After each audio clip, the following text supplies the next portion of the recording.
Why they haunt? Why they haunt? Whoa, whoa, whoa. Yeah, yeah. Come on. Did you see me swing my imaginary ponytail? That's what's happening. Does it get stuck in your head? A little bit. It gives me a strip club, Mm. uh Oh. American woman, and then she's just I- on the stage, just water. Her hair is wet, and she's just throwing her hair around. American woman. I have no idea what you're talking about. Okay, yeah, me No neither. idea. That's your Atlanta. That's that Atlanta in you. In Nashville, we good here. We don't do that. Yeah, it's bluesy. It's blues, and I like that strum guitar. Very bluesy. A lot of hip hop came from blues as well as country. So so the two combined, it's like Breaking Bad. If you've seen that show, which I would hope you have. Who So it's hasn't like, seen Breaking Bad?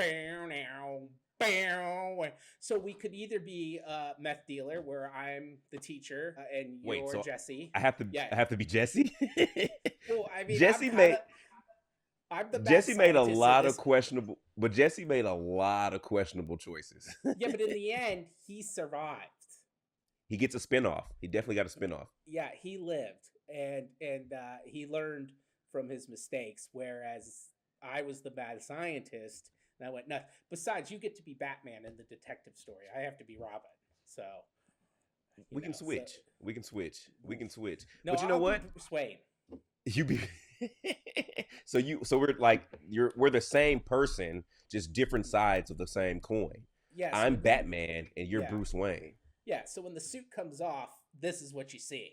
This is the billionaire playboy. Yeah, this is a billionaire playboy right here. That is. So- That's what they all like. More pushing for the cushion, or Well, more I've been cushion call- for the pushing. I've been calling this my lair. It looks That's good, what- man. Yeah, they locked me up. You put some real effort into your setup, bro, and I love it, man. I love it. But Yeah. look, Mark, I have a question for you. I was reading Okay. through the comments, man, and we were talking about the music again. We got a lot of great comments. A lot of people love the music, but like a few people hated it. I mean, I there's hear no you. in between. There's I no hear in between. You can't please everyone. You can't can't. please everyone. No. You can't. But But here's I my want thing.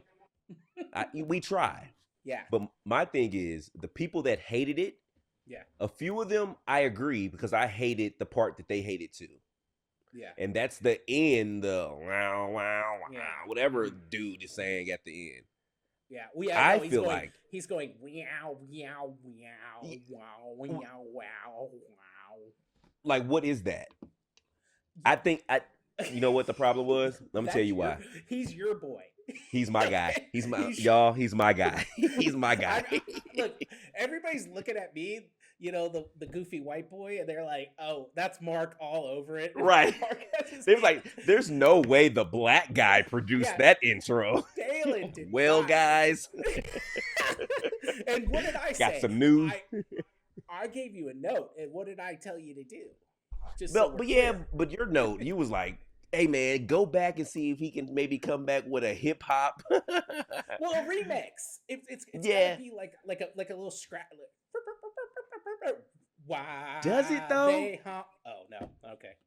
See, That's not the our right- audience though. No, it's not. And the thing is You know what I you sound the like? song. You sound like the producers on television. You Right, were the trying New to York you sounded like a white guy trying to Yep. make some black stuff. Yeah, like I was. You was trying like, to I sign want Eazy-E. Your No, message I- was like, you know what, Dalen? Maybe Yeah. we do some hippity hop, with some scratching, wicked, some homeboy. And So we- you're calling me Jerry, Eazy-E's manager, who tried to right. F up Dre. Yeah. Yeah. No, you're right. Because if there's one thing I know nothing about, It's music. being a black man. No. I certainly don't know that. But I don't know music. I don't have rhythm. I don't have beats. I don't know lyrics. I make up lyrics to songs. I'm surprised I remember the lyrics to Why They Haunt, because like It's I only make 3 up words. Oh yeah. But no, I'll be singing in the car with my wife and she's like, that is not the words. She says it all the time. And I'm like, well, it's my words, it's my version. I like remixes. I'm a big remix fan. Right. So I'm just But a see, fan. And you're right. I'm playing suit right now, and I should shut up, leave the music to you, which I have for the most part. and we see where that got us. And here we are. Listen, it's not terrible, and it works. It's a flow. It's bluesy. It's like True Blood, which is our audience, I think. I mean, let me ask. Okay. That's one thing we should ask the audience, and you can put this in the comments. By the way, I love talking to you all in the comments too, so please keep it up. But here's one of our questions that you guys can comment on.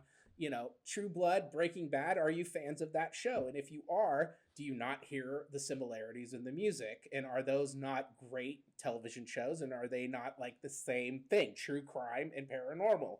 So we're hitting the mark. We're just missing it a little bit. That's my New York suit opinion. But you know what? This is why we have an extended family of 50,000 strong out there, man. I know we have 50,000. I know we have some musicians out there. I know there's some musicians out there. Hell yeah. I would love for maybe some of our viewers to maybe they could put together a cool little intro for us, man. I love contest. Contest. Is it a contest? Are we doing a contest? Or are we just trying to find somebody who's willing to make us? Listen, here's what's going to happen out of 50,000. We're going to get a lot of entries, and we can only pick one. We can't have, or do you want to do a different theme song every episode? Ooh, that would be dope. Or is that too much? The producer in me starts to get worried. I get a little, Mark, you can't throw out great ideas and then renege that quick. Because that got me excited. Every episode, we have a new user-generated theme song. Come on, man. Who's doing that? We are. No one. Damn it, we are. I have been saying we're forward thinkers the whole time. Bro, this is our first official episode of Why They Hunt. Happy episode 1. Happy inaugural episode of Why They Hunt. This is the first episode of Why They Hunt. This is the one where you're going to bring to the table an amazing story. A story that I've never heard, that people have never heard. Wait. These aren't stories that everybody's heard of before, are they, Mark? No, God. You're not wasting our time, are you? I'm not a waster timer. No. Okay. I don't time a time waster. No. Okay. No, sir. No, I don't think anyone. Listen, this story exists. There is a book about it, and it was written by the subject's great nephew. Maybe I'm missing a great. Maybe too many greats. But there is a book. Give or take a great. Yeah, and I would promote that book this second if I may. Hey, Dalen, may I promote? Permission to promote something. Listen, you know what? Every episode I say we have church announcements. And I say you go ahead, man, and bless the congregation with the church announcements. The book is called Better Dead and in Hell. Can you say that out loud? What type of book are you promoting to our audience, bro? Better Dead and in Hell. Okay. So that is the title of the book. Okay, that's not the whole title. The whole title is, it's a very long title, so I need to make sure I get it right. Okay, it is Better Dead and in Hell, the untold stories behind one of the most sensational affairs on record in Nashville. That's the title of the book. That sounded like his professor gave him a word count that he had to put on for his essay. He started adding all the words in that title. It definitely doesn't make the Twitter count. When it was like 140 characters, remember those days? Oh, for sure. Yeah, that's it's like we need more words. Yeah. More words. Yeah, that's more than 140 characters. However, Better Dead and in Hell is very significant in this story. I actually found this story by searching newspapers. There is a website that I use for newspaper account. You have to pay for it.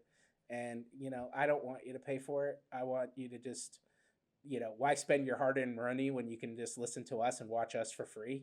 Exactly. Allow me to pay for the newspapers.com. You're welcome. So I go to this and I typed in murder, 1880s, Nashville. And it's not as easy as you think. And you got to have a lot of patience.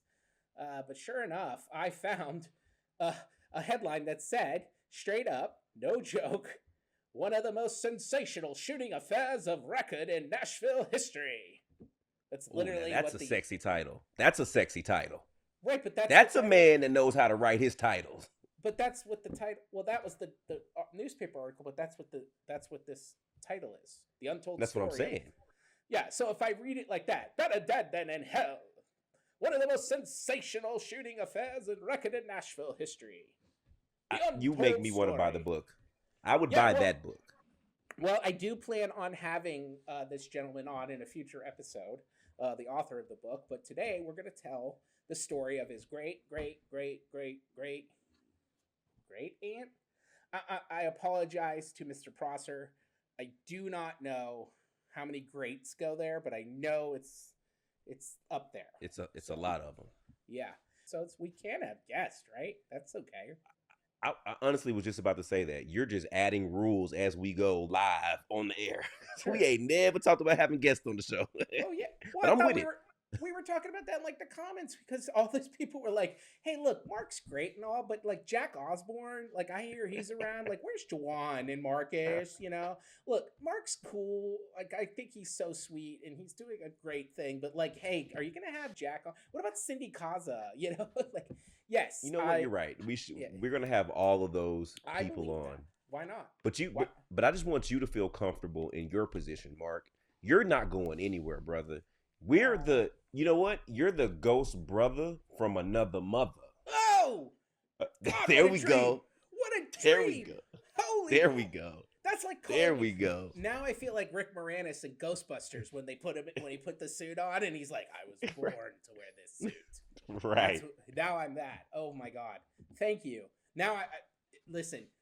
I want that T-shirt, just for me. Okay. Ghost brother from another mother. From another mother. You know, with my face. And yeah, here, wait. Let's get the shot. And then that face, and then Ghost Brother from another mother. And that's my T-shirt. And look, we're gonna sell that as merch. That's gonna be the first piece of merch that we sell for Why They Hunt. It's the Ghost Brother from another mother shirt. No, but nobody's gonna want that. Hey man, listen. If people are gonna get it, guy. Okay, you can have Ghost Brother from another mother in words, but you're not gonna want my face. So. They might want that mug, man. They might want that mug on a mug. Okay, well. Speaking of shirts, guys, June the 18th, we have our official Graveyard Shift logo tee dropping. June the 18th on our website, which is www.thegraveyardshift.tv. Shifting ain't easy, so make sure you get that Shifting Ain't Easy t-shirt on June the 18th. I love shifters, man. Shifters are the best. Listen. They've embraced me. They have. We have the best extended family that you could probably ever ask for, man. Obviously, because they accepted me, and that's not easy to do. So I appreciate that. You guys are cool. Give me time. Yeah. I'll annoy you. You're definitely rubbed in the wrong way pretty fast. Yeah, but that's okay. Mm-hmm. That's okay. Mm-hmm. So, anyways, well, I mean, now we've teased,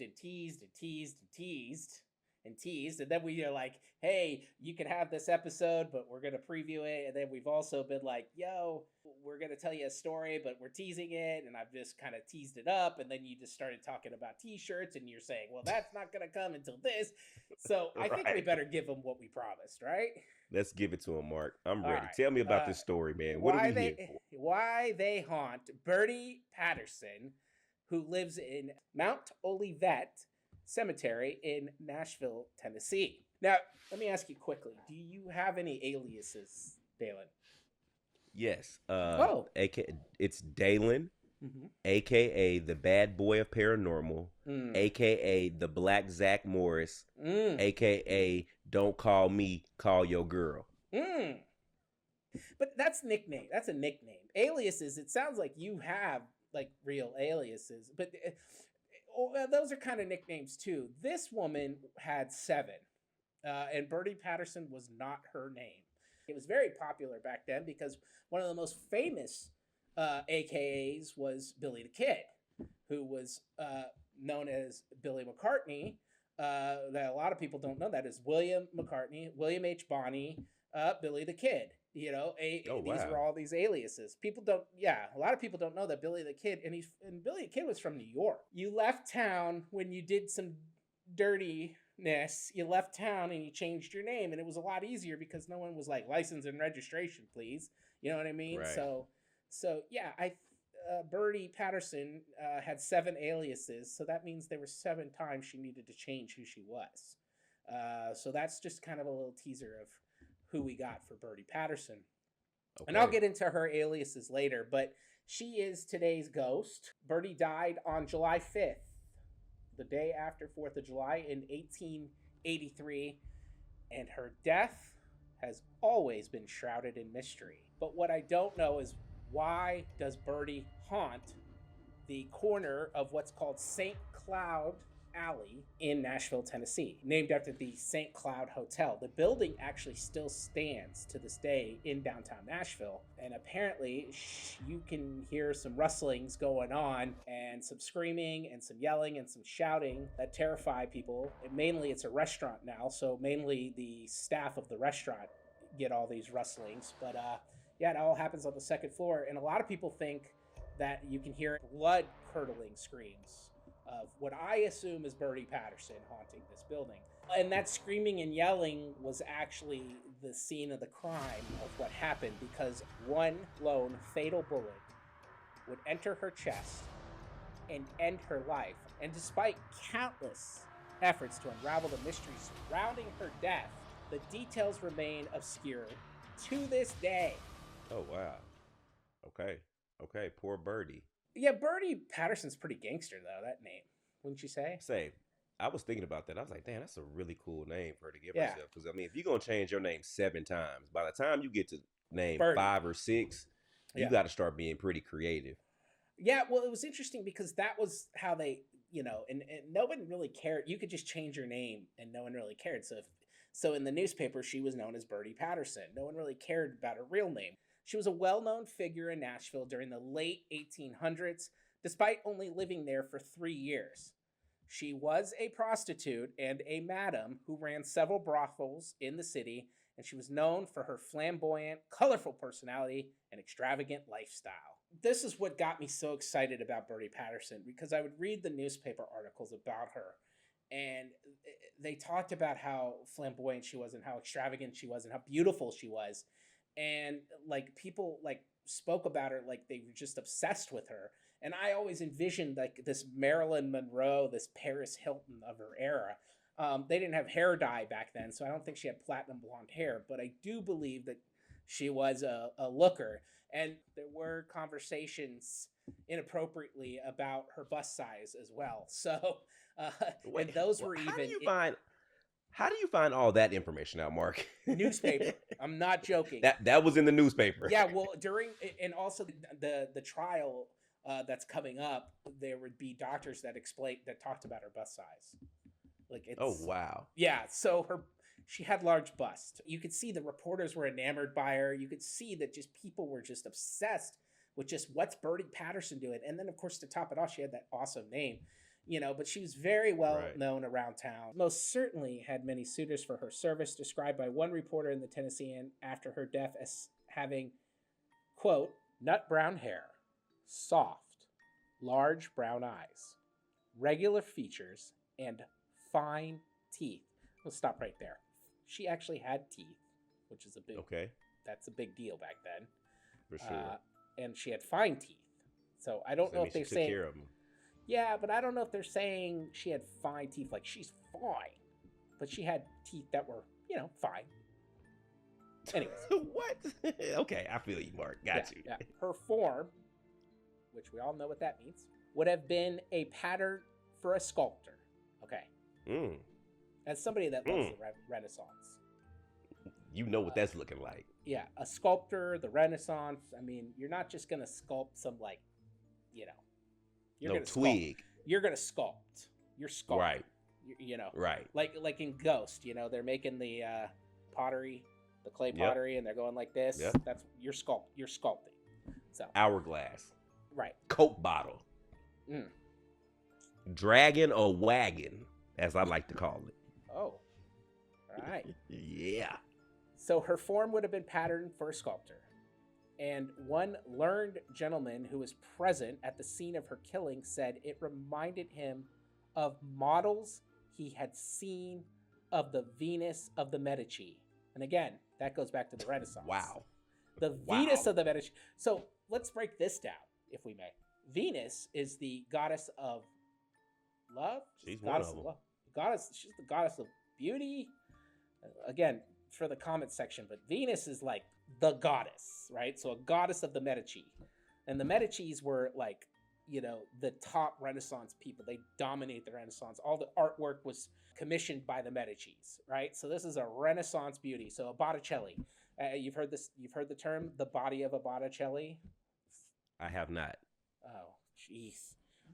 But okay, I'm with you. My poor whiteness just came right through right there. That's what I love about this podcast, man. I learned so much. Whiteness. I learned so much whitetivity on this whiteisms on this podcast, The man. body of a Botticelli. It's very common. People know what I'm talking about, but that's okay.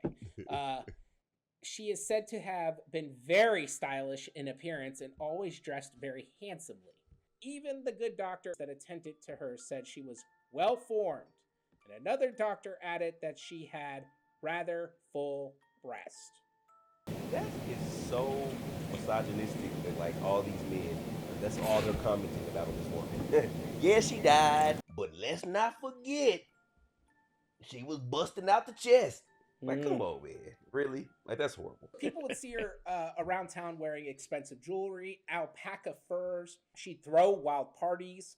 Her reputation as a high-rolling socialite earned her many admirers and enemies alike, and she was a frequent subject of gossip and scandal in Nashville's high society circles. She was also blessed with a magnetic personality. Her beauty and charm attracted many suitors who were eager to win her heart and make an honest woman out of her. Oh, wow. And they say you can't turn a what into a housewife? Well, unfortunately, spoiler alert, that never happened. But we'll get to it. We'll get there. We'll get there. Throughout her life, as we will soon find out, Birdie was frequently in trouble with the law. She was arrested numerous times for various offenses, including prostitution, gambling, and bootlegging, spanning in 2 different states. And one of those states was Georgia, where you are. Right. The other one is Tennessee, where I am. So we're basically living the life of Birdie Patterson right now when we bootleg. Right. But we're not bootlegging currently. But when we do. And we're not prostituting currently. Currently. Yeah. Okay. Okay, so not to cut you off, man. No, you go This ahead. is interesting. You need to start asking some questions. Yeah, I mean, but you're flowing, and I'm learning so much about Birdie, man. This is actually dope. So you have this woman who lives between Georgia and Tennessee, but she's like this socialite in these inner web circles of the higher ups, because she's providing something that, of course, these probably men want. You know what I'm saying? Back then, that was brothels, madams. That was huge. If you ran those places, you knew everyone, because people who wasn't supposed to be in there was coming in there. So you hold a certain type of power and weight in a city if you run one of those type places. Right. And that was interesting, especially because a lot of prominent figures would come into her graces. And again, because she was so beautiful, these prominent men would flaunt at her to do whatever they can to just make her an honest woman. And sometimes she accepted their gifts, and when she did accept their gifts, it led to trouble most of the time, and quite possibly, ended her life, which we'll find out. Okay, so I feel like you're victim shaming. You're attributing what happened to her lifestyle of her spending time with men. Do we know for sure that's the reason, or are you using that as a reason? I think I'm a theorist, and my theory is that her lifestyle caused her death. Okay. That's my opinion. That's my theory. I'm not trying to disrespect her. She just had an extremely extravagant, lavish, dangerous. Let's just be honest. I mean, being a prostitute, but also with all the crimes And did you remember I told you she was associated with a murder in her past? Yeah, I'll tell you that too. So she's lived a dangerous life. Okay, So that's fair. eventually, I That's think fair. it caught up with her, in my opinion. Opinion. Okay. I can make an So assumption all day long. That's my theory. So what do we know? So we know. So she got shot in the chest. Somebody shot Birdie in the chest, killing Somebody her did. inside of this hotel. Mm-hmm. So what do we know then? Do we know? Did anybody get arrested? Did anybody Did we know she was beefing with somebody? She owed somebody some money. They robbed her. News of Birdie's death spread quickly, and the people of Nashville were shocked and outraged. The newspapers at the time were filled with sensationalized accounts, and rumors and conspiracy theories began to swirl. Quickly, the most popular conspiracy theory was that Birdie's death was a result of a jealous lover who became violent and shot her. As the Tennessean said, quote, "The details from one of the most interesting accounts of jealousy and illicit love Nashville papers have ever been called upon to chronicle." So, a jealous lover is now coming into the picture as somebody who probably, maybe, I don't know, circumstantial evidence has proven and pointing the finger at that lover shooting her. Okay.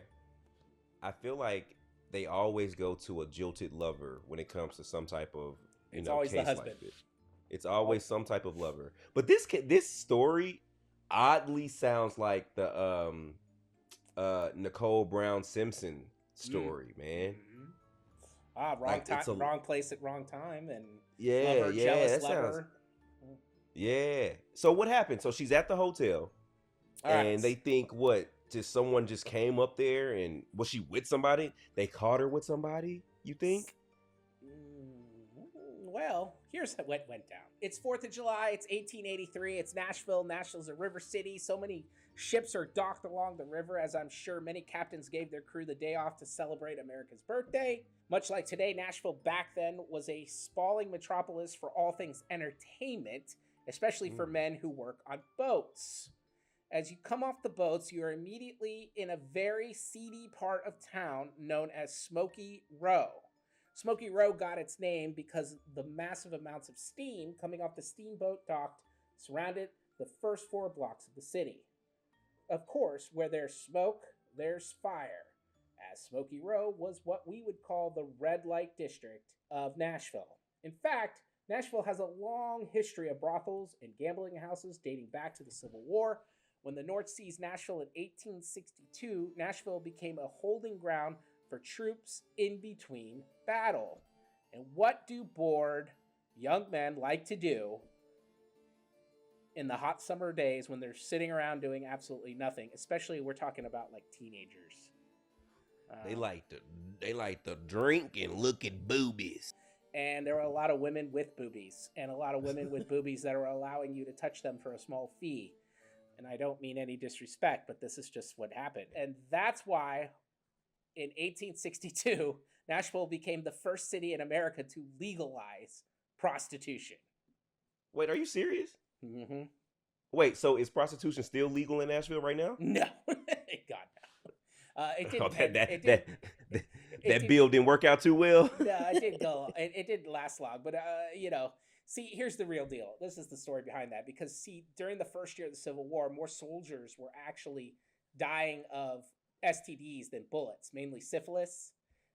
Are you serious? Yeah, and by the way, syphilis is nasty. I did the wrong thing. Wait, you had it? No, God. No, I did the wrong thing. I Googled it. Oh, gotcha. And then you see photos of it. It's nasty. Yeah. It's nasty. And they started a law to get ladies checked once a week. And it's funny because there's actually photos of this where you can see them all lined up, and you'll see like clothes hanging in the photo. Oh, wow. Yeah, and they're basically lining up, getting checked regularly so that they can continue on their work. And you may say to yourself, well, why were there so many of those women willing to do that? Well, during the Civil War, there were children fighting in this war, as young as 13. And if you could sneak on, you were 12. So you had the head of the household, but then you probably had, the father figure, maybe even the grandfather. Then you had the oldest brother. And if the second oldest brother, if any of those were above 13, they were all enlisted.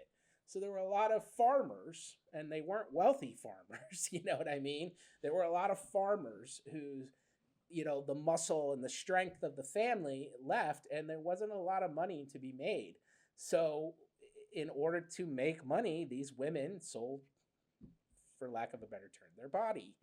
And they were actually recruited just like men from the Northeast and Nashville was a railroad city, and railroad down to Nashville by the thousands. Really? And literally, yeah. And so when we go to Nashville, you can see Smoky Row, and it's like 4 blocks of just building after building after building. And they've kept them pretty intact. And they were all brothels. They were all saloons. They were all gambling halls. So that's disheartening, man, that, that sad. So many women they had to go through that. And that's why, man, my mama used to always tell me, man, you don't hate on nobody and you don't wait on nobody, man. Mm-hmm. I would never knock anybody for doing what they have to do to survive. You know what I'm saying? Right. So if a woman felt like she had to put herself through that to help feed her family, I don't knock nobody, man, for no hustle that they got to do. You know what I'm saying? That's not a detriment to anyone else. You know what I mean? Or themselves to make it and survive, man. Mm-hmm. And it just sucks that was a time that this country saw. But it's also crazy that you said that more men died from STDs than bullets during that time. Yeah, I mean, but that also let me know where priorities were back then. Yeah, it was a war, but they was gonna bust them one though. Well, I will say this, when you read about the history of the Civil War, you'll see that there was more waiting than fighting most of the time. And it's terrifying because, these kids, they were kids. They would just sit there day after day waiting, not knowing if they were going to fight that day or not. I know I'm childish because as you're talking, all I can imagine is just how funky those brothels were. Ugh. 100. Like I'm just like all them musted dudes coming in and out them battlefields, 100. coming in there, because you know they didn't wipe their ass before they went in there, Mark. You know they didn't. Because why you wiping your ass? Why? Wait, you got business to handle, baby. You mean to tell me they didn't have sanitary pumps back then when they walked in and walked out? They ain't have none of that. They ain't have no baby wipes. Well, and it lasted, and so and of course I'm talking Civil War time, so. Birdie's time was during Reconstruction and into the Victorian era. So this is 1880s Nashville. Prostitution at this point is not legal. However, brothels do remain. And even though Birdie was younger than the Civil War prostitutes, she too felt in the same scenario because her father and her brothers fought in the Civil War. Of course, she had to support her mother and her family, and she picked the same profession. So it kind of lingered on during Reconstruction that they had to get into this lifestyle. So let's go back to July 4th in 1883. And as you could imagine, Nashville is rocking all day. And Birdie was actually seen all over Smoky Row, globetrotting with 2 of her lady friends in some sort of Victorian bar hopping sprawl. Birdie was known to enjoy the sauce, and probably had her fair share by midday. She was also not short on words and often was heard saying things that would be considered unladylike even in today's standards. Oh, so she had a mouth like a sailor. Yes, sir. Yes. In fact, there was an eyewitness account of an altercation with another woman in Smoky Row in the late afternoon of July 4th that was even reported on the Tennessean the next day. In the article, it read, quote, "It is said that this woman had a quarrel with another of her kind, the one with being from Smoky Row, and the other being from the jungles." So this is, I speak 1800. Okay, please translate. Yes. So this is basically saying 2 prostitutes, one from Smoky Row, Birdie, and one from what was called the jungles. I respectfully just want to let you assume why they called it the jungles. I apologize, but that's what they called it. Nope. I want to hear you say it. I want you to sit in it, and I want to hear you say it, Mark. Why do they call that area of town where that young lady was from the jungles? That was where the African Americans lived. Oh, Mark, that's whack. We love That's look, horrible. that's where the former slaves lived, okay? And the women, and they Oh. were prostitutes, and that was the black side of prostitution area. So you're telling me Birdie got into it with a black woman who was also Yes. a prostitute the day before she died? Yes, on 4th of July, no less. From it's a black lady. Was she considered a suspect in Birdie's death? No. But here's an interesting side note and tidbit, and the reason why I'm telling you this sort of story, not just because I wanted to tell you a cool story about Birdie fighting a black woman in Smoky Row. Basically, the Tennessee article continued. The woman who was abusing Birdie Patterson expressed a wish that when the other died, she would never rest quiet in her grave. This is said to be the worst curse of the unfortunates think they can put upon another who has offended them. Wait, okay, let me translate 1800s. Birdie was getting her ass whooped, basically. Yeah. So the black woman was on Birdie's ass. Hell yeah. And so the black woman was so mad that Always she had bet to on whoop black. Birdie's ass that not only did she whoop Birdie's ass, she put a curse on Birdie. I'm guessing this was a voodoo curse. This is just an assumption, but I'm almost positive this was a voodoo curse. That she will never rest quiet in her grave. And if there was ever a thing called a red herring back in the 1800s, that's a red herring. Because I gotta be honest. Herring? Oh, so that's like foreshadowing in a story. Oh. So basically, we're foreshadowing. Let's just put it this way: that curse was real. Okay, Right. Because if there's one thing Birdie didn't do while she was in her grave is rest, and you'll soon find out that. Just saying. Why do they call it a red herring? I mean, there's so many other fish. There's catfish. There's trout. There's I like red snapper. Yeah, snapper is one of my favorites, and also grouper. Why don't we ever have a grouper? Because I'm not a big catfish guy, but a grouper, now that is the king of the ocean right there. Okay. And a red snapper. Okay. I do like a good snapper. So, but yeah, no, this is a red herring. Gotcha. Google it. Tell us, people. I love it. Another question. If you know, put it in the comments. What is red? Why did they call it red herring? Yeah, we don't know everything. That's why we have you too. All right, so we got the sister who whooped her ass as a suspect. Who else is accused of potentially being a reason of Birdie's demise? That's a good question. So let's fast forward to about 5:30 p.m. on July 5th, 1883. This is when a man named J.J.S. Hook is closing down his fish market next to Birdie's apartment when he could hear Birdie yelling at a man in an alpaca jacket. They loved alpaca back then. I don't know. It must have been. Listen, man, that's the chinchilla of the 1800s. Hey, nosy Hook decided to get on top of a trash can to see if he could hear what they were carrying on about. I mean, that's my man right there. You know, gotta find out what he was Birdie's up committed. to. Yeah, whatever.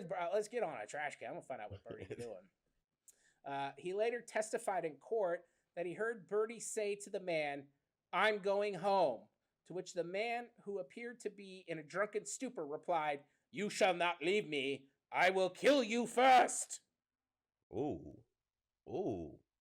Wait, so this was not at the hotel that she died at, but this was at her house. Great question. Back then, even though it was a hotel, they were also used as apartments, like long stays. So this was her apartment that she was doing a long stay in.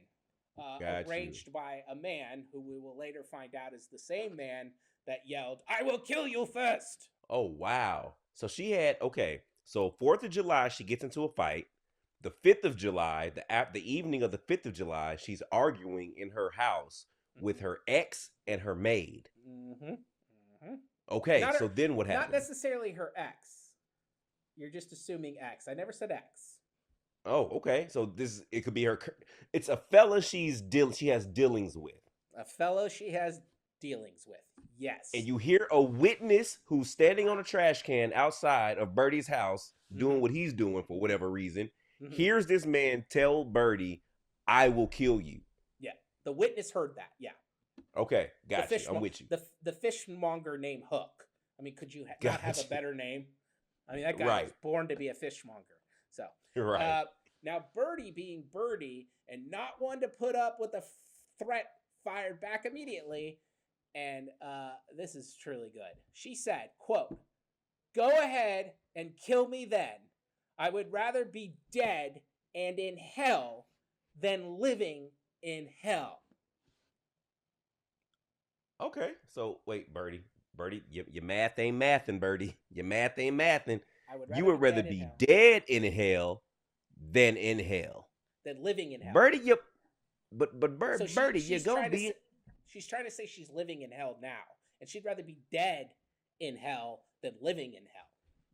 But Mark, either way, you're gonna be in hell. Now you just add another layer of dead on top. You don't have to explain Birdie's logic to me, okay? I'm just trying to understand the math. 2 + 2 ain't equaling 4 in her equation. No, according to her and her thought process, she was living at the time in hell. Like where she was, her surroundings, who this man she was yelling at, who wanted to kill her. She was basically saying, my life sucks. I'm living in hell.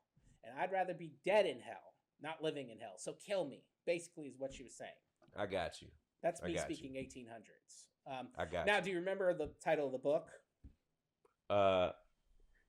Word 1, give it a 2, a long sentence, pause, apostrophe, semicolon, period. Well, it was this quote: "Dead in hell than living in hell." Dead in hell. So he took a piece of his great aunt's statement and made it into the title of his book. Yeah. It's all coming back full circle. Better dead than in hell. This is what the quote of the newspaper said. This came straight from the trial. But can we, before we move on, can we at least acknowledge like how great the writing was in these newspapers back in the 1800s?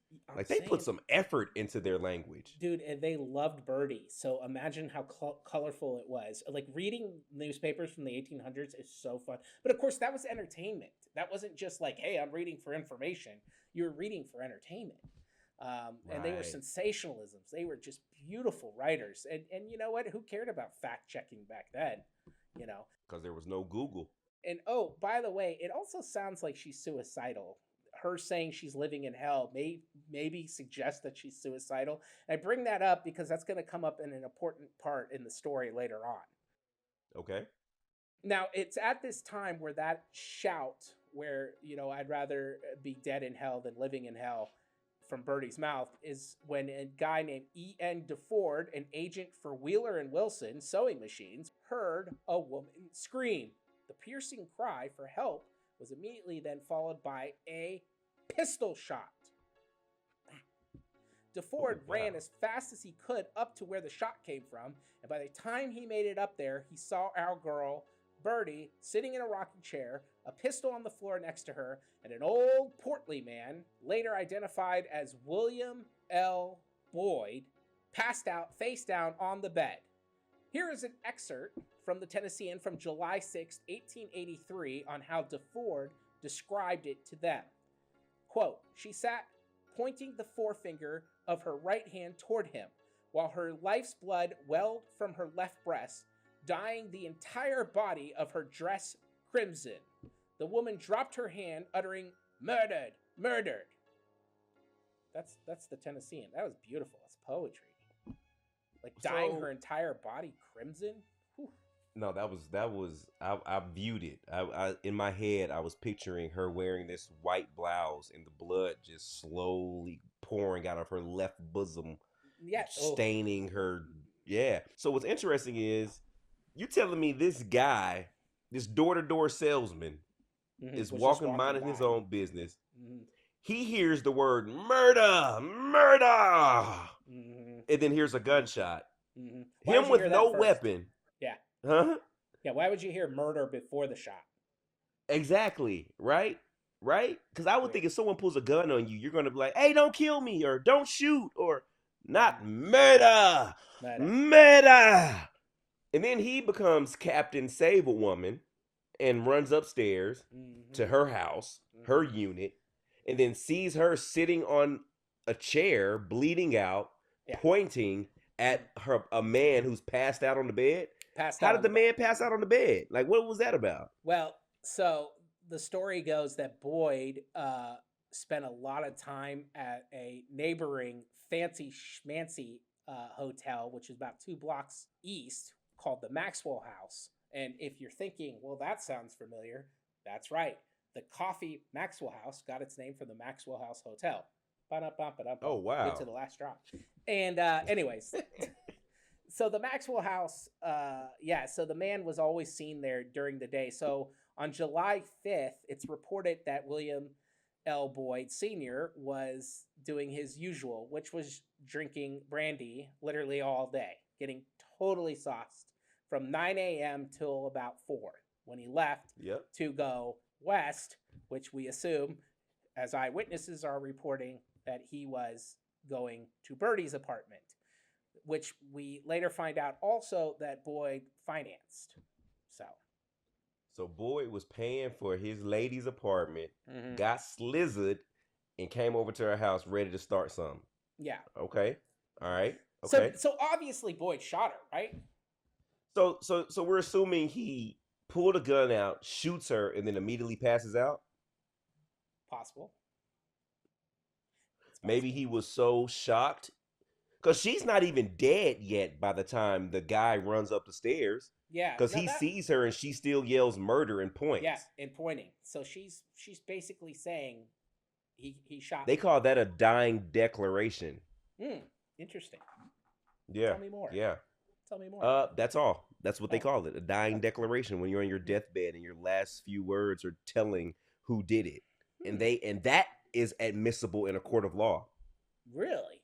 Okay. Well, then obviously they would use that because guess who's going to get arrested?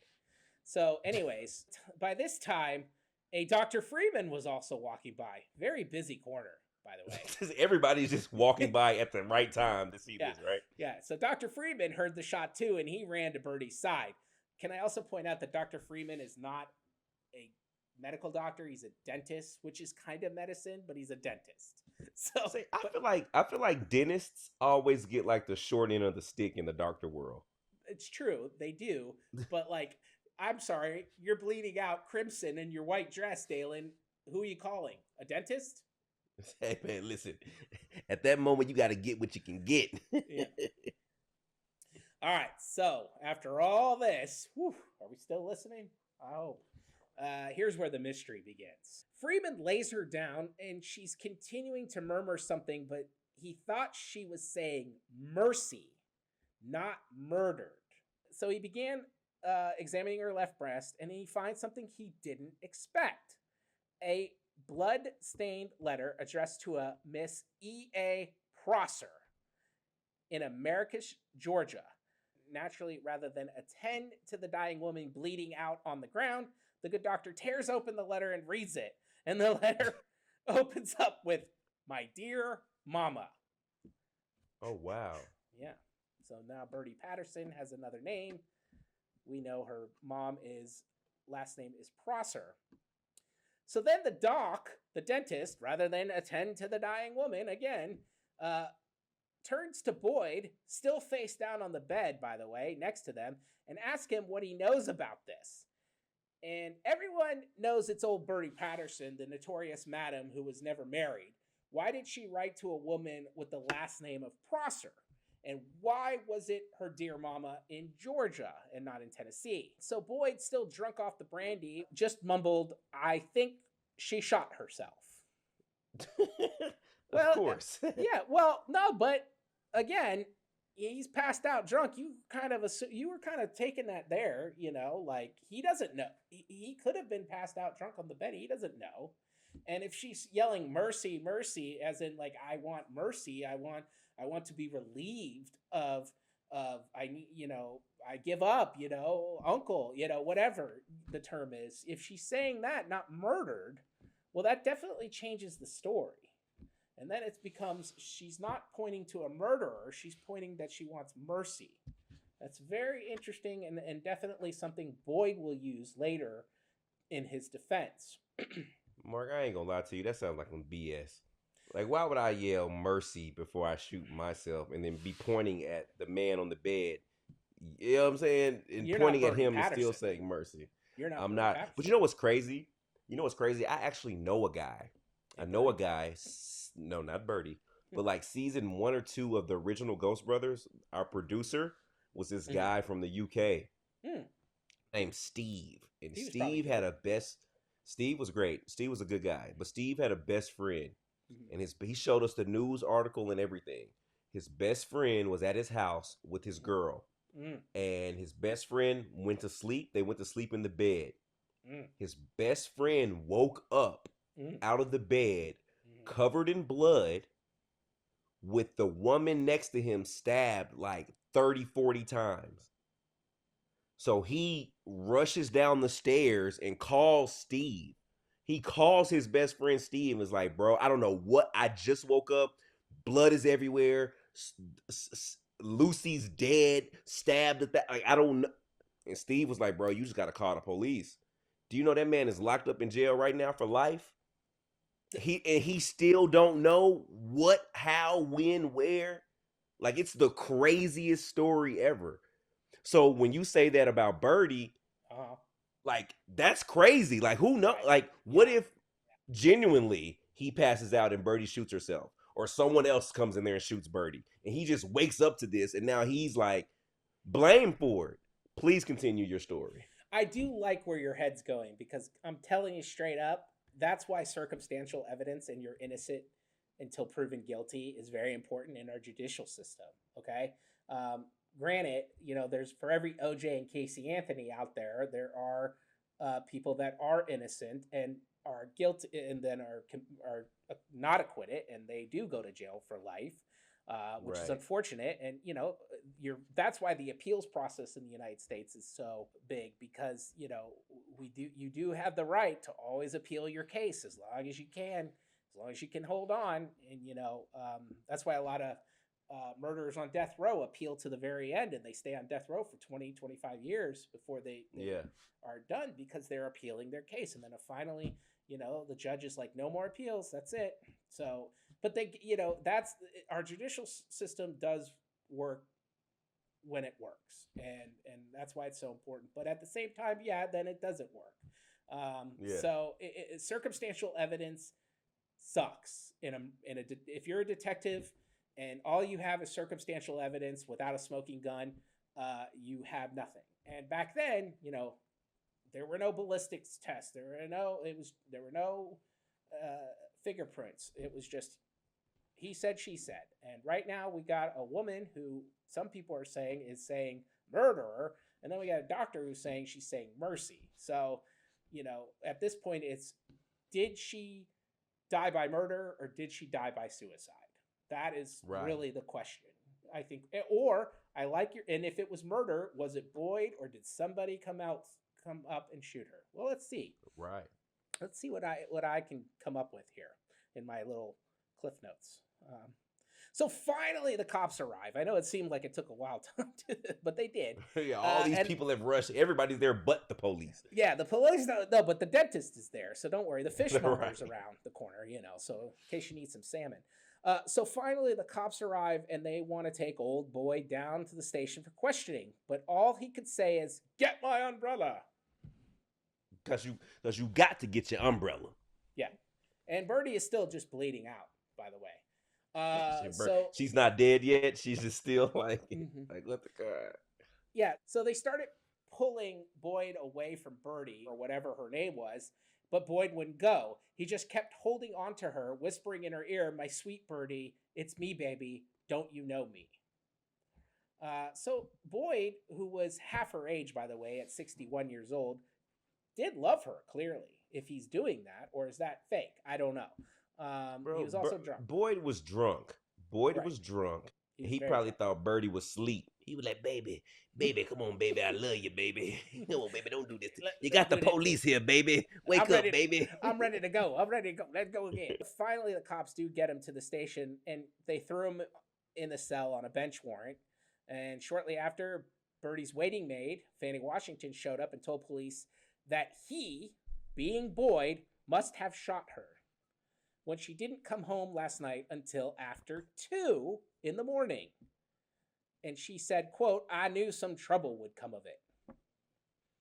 So Birdie gets home late from gallivanting out in these streets, and her maid was like, I knew something was gonna happen, because she came in at Maids 2:00 in the morning.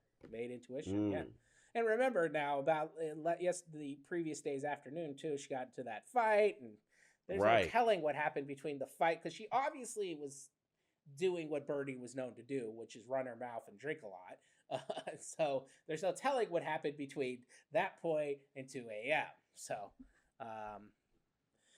at this point in the story, though, I think it seemed clear, at least by the Tennessean Standards, which is the newspaper, that there, quote, was never, however, a stronger case of circumstantial evidence against any man than there is against William L. Boyd, heretofore an old, honored, and wealthy citizen of Nashville, who now lies on the floor in a cell of the Davidson County Jail, charged with the murder of his mistress, unquote.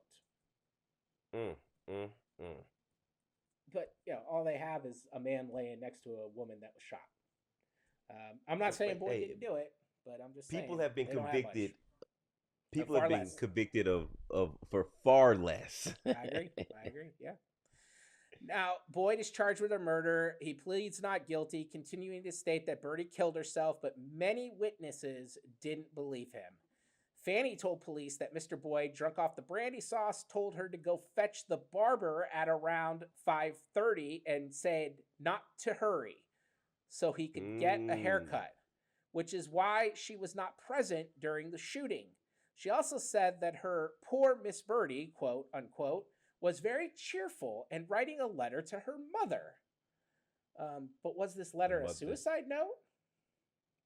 Nah, that don't sound right. Don't sound right. So it's just mad convenient that dude told the maid to get on up out of here real quick, man, and take your time. Yeah. Like, it ain't looking too good for him, man. Not for Mr. Circumstantial Boyd. This whole story, man, just makes me really, really feel bad for Birdie, man. I just feel like she got the short end of the stick all through her life, man, and she just had to really just hustle to survive. Like, I'm really curious to have some of these conversations with her, man, because I want to know what happened to her. Like, did you kill yourself? Did someone shoot you? Who could it have been? Was it a jilted lover? Was it your you know what I'm saying, your ex tricking homeboy? Like, what really led to your demise? And I see why she's hunting. Like, we know why she's hunting. It's too much crazy stuff surrounding, like, her passing away. Like, that's sad. That's horrible, bro. If Dateline was doing Dateline in 1800s, I mean, Birdie Patterson would be their number one story. That's why this is the first episode. And I think our investigation is going to just be a long one, because we're going to have to talk to Birdie, we're going to have to talk to Boyd, and we're going to have to get to the bottom of this and see if we can see not only why Birdie's haunting. I think we know why Birdie's haunting. Birdie still likes the limelight. So if Birdie's haunting, it's because she just is like, yo, I'm still here. Hey, the attention. Well, remember, she'd rather be dead in hell than living in hell. Ooh, so what if this still is her hell, but she got her wish? That's right. And also, let's also bring up one last thing. Remember when she got into that fight with that black lady on the 4th of July, and what the black lady said when she died, that she would never rest quiet in her grave. Well, it happened. She never rests quiet in her grave. Basically, Boyd took it to trial, and he claims she committed suicide. Prosecution said murder. So they autopsied her, and they said clearly Boyd shot her, buried her. 6 days later, dug her up, did an autopsy again, right there where they dug her up, in this cemetery that we're going to go to. And they did her autopsy out in the open in the cemetery? Oh, in July in Nashville. Ooh, I bet it was hot and funky out there. And stinky. And, the mosquitoes must have been, oof, or the flies, whatever, the maggots. Whoo, I don't know how they did it back then. But anyways, I don't want to get into it. I don't even want to think about it. So the idea was to discover, so Boyd's idea was, if she shot herself, she'd shoot up, like she'd take the gun and go. And if Boyd shot her, it would have been down, because she was sitting down and Boyd would have shot her and the bullet would have gone down. So up meant suicide, down meant murder, according to Boyd and his defense team. Okay. So every time they autopsied, they said the bullet went down every time. So he'd be convicted, he'd appeal. Second trial, he'd be convicted, he'd appeal. And when he appealed, they dug her up again. So she was dug up a second time during the second trial. Not sleeping in her grave, obviously, or resting, pardon me. And then, of course, convicted again. Third trial, convicted again. Oh, yeah, but don't worry, there was another autopsy just to make sure. So 3 autopsies in her life. And Post-death. Post-death. Being buried. So she never did rest, like the lady said. Yeah, so she was cursed in death. And then, of course, but see, this is why I'm like so freaking out over this story, and I hope you guys are too, because these are things that I found in a newspaper. Okay, think about this stuff for a second. You know, is it murder? Is it suicide? She was heard in saying that she'd rather be dead in hell than living in hell. Like that was a real statement. And then then she was also in the paper cursed. Like it was literally in the news. I mean, the article I'm speaking of is literally in front of your face right now by the magic of television. You know, like you can, I have the article where this is said from the Tennessean on July 6th. So what I'm getting at is like, I mean, if you think this story is wild and has paranormal elements, this is why. Like she was cursed. Right. If you believe in voodoo curses, was she murdered? Did she commit suicide? She thought that she lived in hell when she was living, and now she would rather be dead in hell. So is she still living in the celestial plane right now? Right. And living. I mean, definitely. Is she living? I mean, so is she haunting? Or is she living? Yeah, I think we figured out why she haunts. Like we got that figured out. Like there's just too much uncertainty around her death. So that unfinished business alone. Well, I'd also point out that if there was any ghost that wanted to haunt in the afterlife, Birdie said she did. Birdie's basically that ghost. No, man, I think we're loaded up with this one, man. I think when we get to this investigation, man, like it could go so many different ways, man. I'm excited to see these locations, speak to these people, visit these resting places. Like this is going to be a really, really good one. I'm glad this is the first one. If this is setting the tone for our season and the stories that you're bringing to the table, oh man, Why They Hunt is going to be the #1 podcast out there. That's why I said this is starting to feel like Dateline. And I mean that naturally. I didn't even think about it until I like started telling you the story. I mean, like, yeah, I had my notes and I'm writing the story, but then I'm like, wait a second, love triangle, and then it wasn't this, or could it have been this? And wait, there's paranormal. What do you mean she's cursed? Like, you know, wait, you mean it actually is true, the curse? Like, it's crazy. Yeah. Oof. No, man, I like yours, man, because you're so deep in the history, bro. You know so much. Like, I love to just pick your brain. I think that people enjoy listening to you. A lot of people were saying that in the comments. They love how knowledgeable you are, bro. Wow. And I like bringing my my sense of questioning, because you might ramble off some hard-nosed facts. Yes, sir. And it might be the smallest of detail that catches my attention. You know what I mean? Yes, sir. So, I love it, man. I'm excited to get out in the field with you, brother. All right. #body of a Botticelli. We'll see you then. Bow, bow, bow, bow. Shifting ain't easy, but somebody has to do it. Wow.